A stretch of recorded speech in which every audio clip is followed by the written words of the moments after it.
بسم الله الرحمن الرحيم. مدير قدومي سلامينا حبناها بارلمان كانوا سلامينا صحافة سلامينا حكاية سلامينا سلام كبعدي دي أن قديو توضع حساب حرية سديدية طبانية سجالية طبان وحن أمان هو توجدين يعني من كي محوها سود دياري حساب حركة وهو الرئيس حسابية جود قرنك أنت دورها جود يجود هوسات كبارلمان إلى أن تعلم قرنك رنتي ويسود دلالين لكن دلال ولا بوح ليه ليش يسا يمقناشي سيودي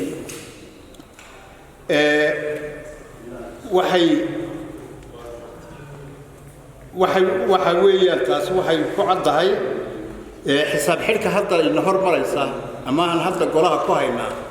de waqti hore ahaayeen oo xisaab laga yimid bay ahaayeen walow 19 ku dhow yahay haddana ma ahayn xisaab xirku inuu ka dambeeyo miisaaniyadda waxay ahayd miisaaniyadda horteed in la keenaba ahayd oo ugu dambeyn ah 30 bisha Juun bisha 6 in golahan baarlamaanka la hor keeno xisaab xirka ayaa si ujeedada xisaab xirka looga gaaro oo miisaaniyaduna ka dambayso halkaana ay ka timaado isbarbardhig labada miisaaniyadda iyo xisaab xirka maxaa sanadkii hore soo galay maxaa baxay iyo maxaa oo daraska miisaaniyaddu wuxuu noqonayaa faa'iidada xisaab xirkuba waa isbarbardhigga oo daraska miisaaniyadda sanadka soo socda weeye marka xisaab xidhyadani waqtigoodii horta waa la dhaafay hase yeeshee haddaan dib ugu noqono qaabka loo diyaariyey iyo dhaliilaha iyo soo jeedinaha raggii ka soo shaqeeyey waxaan la qabaa meelaha qaarkood xisaab xidhkaa dib u dhacana waxaa caddeeyey hanti dhowraha guduhu caddeeyey oo wuxuu yidhi xisaab xidhku waqtigoodii kuma iman ayuu ku caddeeyey warbixintiisa daliisha waxa weeye xisaab xidhyada waa taa wax lala yaabo ah oo in laga xishoodo ah deyntan taagan ee bil walba ama miisaanid walba ku jirta deebtaa sharcigu ma dhigo deyn ma dhiga in la galo waxa weyn haddaan lacag haysan oo budgetka kuugu jirin in deyn gashaaba waa xaraan haddana waxaan arkayaa oo buunbuunsan oo maalintii iigu horeysay golahan soo hormartay 29 bilyan oo aan halkan baarlamaanku baaskareeyo ah waa deyn qaranku galay leeyahay haddana miisaaniyad walba way ku jirtaa sanad walba way ku jirtaa marka arinta deyntu qoladan hanti dhowrkoro waa taabatay waxa weeyaan deyntaasi waa khalad waxana soo jeedinayaa in la mamnuuco sida xeerarkuba dhigayaan deyn in la galo haddii la gelayana ay sababaysan tahay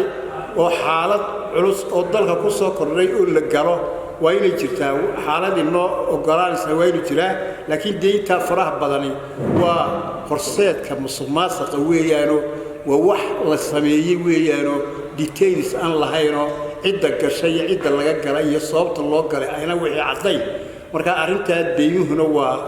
waxaan u arkaa arin qaldan baan u arkaa waxa iyana ku jira xisaab xiyada oo daras miisaaniyadka xisaab xirka iyo miisaaniyaddan aan baaskareynaa mayna hortaala isma laha waayo waxa weeye miisaaniyad qaran baa la sameeyey way ballaaran tahay waxa ku jira central government waxa ku jira dawladii hoose waxa ku jira hay'adaha madax bannaana halkanna waxa ka muuqda xisaab xirka in kooban baa ka muuqata marka waxa weeyaan wixii ogolaanay ee ansixinay xisaab xirkeedu inuu yimaado waajiba xisaab xirkeedu inuu yimaado marka hay'adahan xisaab xirka u caadeysan inay yimaadaan ama soo mariyaan xisaabiyaha guud u keenaan waa in la qasbaa oo xisaab wax kasta kharash wala baxaba oo xisaab celintiisa leeyahay kale waxa weeyaan shuruucda hanti dhowraha guud wuxuu ka sheekeeyay sanadkii 17 taladii uu bixiyay inayna meel mar noqon 18 inuu soo jeediyo talo 19 inuu soo jeediyo marka waxa hanti dawluhu soo jeediyo ama baarlamankuba lifaaqa ogolaanshaha xisaab xidhka markaan insha Allah haddii markaan baas garayno waa in la meel mariyo waa in fulaan laakiin haddii la yidhaaho waa la qorayaa qurniin lagu dhaafo daawshu ma kala soconaysa hawlahaana in sidaa wax looga qabta bay noqonaysaa hantida maguurtada aad bay u filiqsan tahay anigu waxban la yaabaa oo ku dhaleecaynaya hay'adahan baaristaanka han noqoto hay'adan ilaalin maamul wanaagga iyo la dagaalanka musuqmaasuqa han noqoto hanti dhawrka hay'adahaasi anigu waxaan aad baan u dhaleelayaa runtii hanti dawlaha guudna waxaan ku dhaleelayaa hay'ado kooban oo 7-9 ayaan baarigu leeyahay waxa weeyaan qaranka miisaaniyadda baxday ee la kharash gareynayo inuu qalinkiisa cagaarka inuu la daba galo xisaab xidhada jeegareeyo diiwaanada jeegareeyo hantida maguurtada jeegareeyo ilaa laga soo gaaro xisaab xidhkan xisaabi u dambeeya ee xisaabiga guud soo gudbinayo waa inuu qalinkiisu wada maro weeye laakiin waxa dhacaya waa hay'ado kooban waxa in hor yaalla ee wili waan baadhnay sidii xildhibaankii hore u sheegana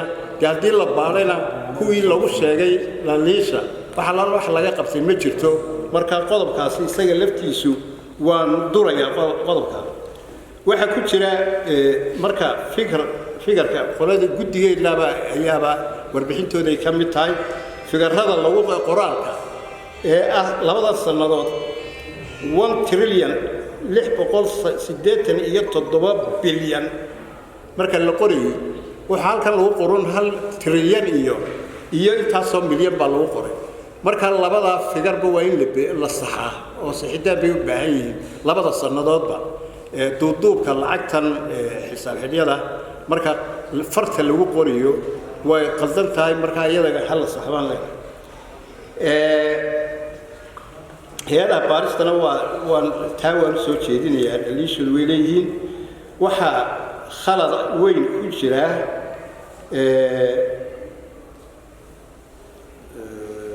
حساب سعتوي أنا هو أمر لي يعني دور كروه هيستا جد هوسات كبارمان كروه هيستا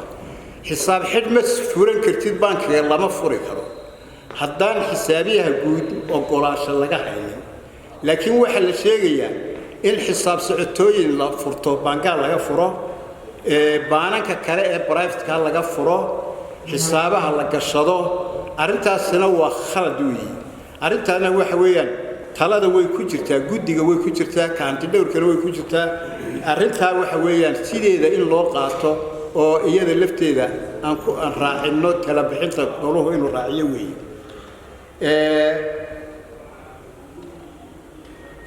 sanduuqa horumarinta Somaliland iyo mashaariicda kale waa kuwa xisaab celintoodu maqan tahay miisaaniyadana way inoogu jiraan kharashkiina waa la galay laakiin miisaaniyadda laguma soo tarin xisaab xidhka laguma soo tarin marka kuwana waxa waajiba in lagu soo daro ayaa laga maarmaan waxa meel ka dhac ku ah dhaqangelnaanta tala bixinta anti dhowraha in la meel mariyo weeye waan la qabaa in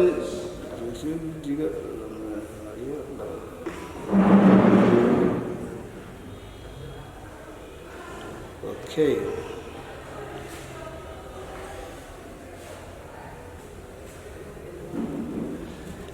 qodobkan waxaan ka gedisanay oo ka fikir ka dadsan ka qaba fikir ay soo jeediyeen warbixinta guddi hoosaadkeena ku jira saaxiibkay Saciid warbixinta ay soo gudbiyeen jaamacadaha ayuu ka hadlay oo leeyahay qiimeyn lagu sameeyo jaamacadda Amuud iyo jaamacadda Hargeysa iyo jaamacadaha ku jira dhismayaashii dawladdu lahaan jirtay ee iskuulada secondary-ga ahaan jiray تعمدوا يبقى كسبان تو إلا intermediate كي بقاطع إلا كي بيراه قاطع هنتدي دولة دي أيه حسا تنشام عندك الله حسا دول كاسوها دسميال يربوها أو هير دكس الدحائي السجندرية وحا ما تنوع كوكر لي investment ka la geliyay jaamacad iyo tan Hargeysa wax weyn baa la geliyay oo waa de jaamacadaha ugu tiro badan weeyaan ee wax soo saar badan marka waxa ban qabaa ammaan bay leeyihiin jaamacadahaasi kaalinta ay ugu jiraan dalka iyo siday u hagaajiyeen ama u xasladeen مثلا جامعة عمود وحوين بورا ما يتكلم جامعة عمود وإلى جامعة عمود وين تبى صورة قال دول كعيسته دول كانوا وحلا قبطي أنت السؤال لا أنت دول كان أجديرو ما ملك جامعة أي دول كي حسلدي تطلع ويكون دقن لدوينه الديجان كنا مركي اللي جامعة قرب بالسمايريا دول كي ويفصل مركا ده واحد كفي عن qiimaynta iyo dabagalka anu waxaan oran lahaa hantidii qaranka ee hore ee jirtay gobolada oo dhan ha u darnaato caasimadu xagee mareen in dabagal lagu sameeyo oo la dabagalo oo la qiimeeyo kuwaas istaahila laakiin kuwa qaranka wali qaranku leeyahay ee qaranku gacanta ku hayo oo waliba jaamacado wax soo saar ah ee kuwaasi male way qiimaysan yihiin wayna diiwaan gashan yihiin لكن هو يكوينا هنتدي كوينات بمقن مركا هنتدي كوينات سيد لوجد دبت تجلها والصوت شدينية إن جدجو ولا حضو إن طبق الله قصة مايو هنتدي قرن كان لها تبتي يارجع كده بيسي فحنو جاي ما يرب بدن أو صدق جبر لك على كتيبة نوبنا مركا وحوي قرن كان هاللوب بعد الجو هنتدي قرن كلها هاي تطق ولا هاين إيه مقن هاللوب بعد الجو ولا جامعات أنا هم بريها الصيام له. السلام عليكم.